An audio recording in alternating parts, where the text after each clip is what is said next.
Antoine, enchanté. Vous avez bien sûr cette sculpture qui nous montre quelle est la vocation actuelle du château. Alors, quelle est la vocation actuelle du château? C'est un centre d'entraînement D'accord. pour les chevaux trotteurs qui vont ensuite courir notamment à Vincennes. Voilà. Évidemment. D'accord. Et dans le château, qu'est-ce qu'on peut observer alors aujourd'hui?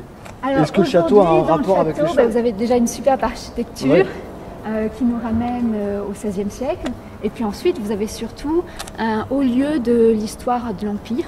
Ouais. Donc vous avez le maréchal Berthier qui a ici habité à Grosbois.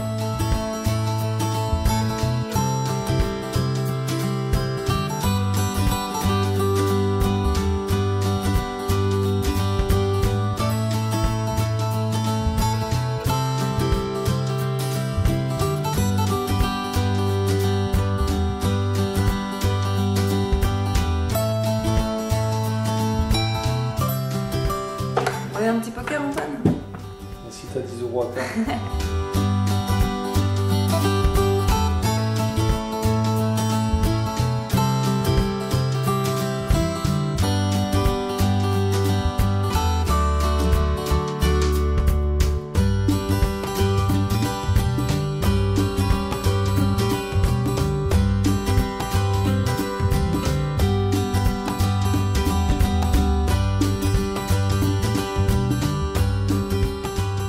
Nous avons quitté le château de Grosbois et comme vous l'aurez peut-être remarqué, la particularité de ce monument, c'est quand même qu'il est situé au cœur d'un centre hippique très renommé.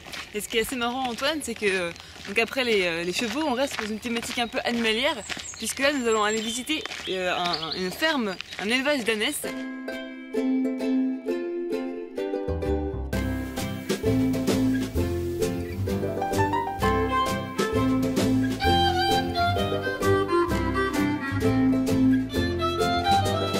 C'est un lait qui est très blanc, qui est très fluide.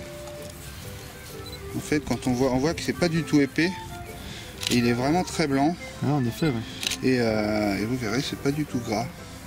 Ça se boit très très bien.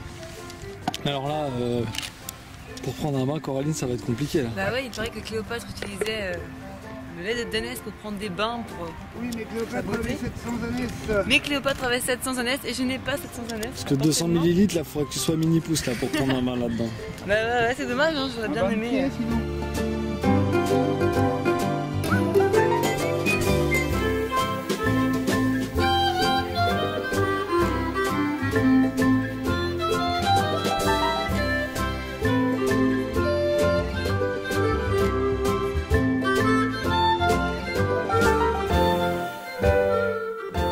C'est bien, c'est un petit goût sucré, léger.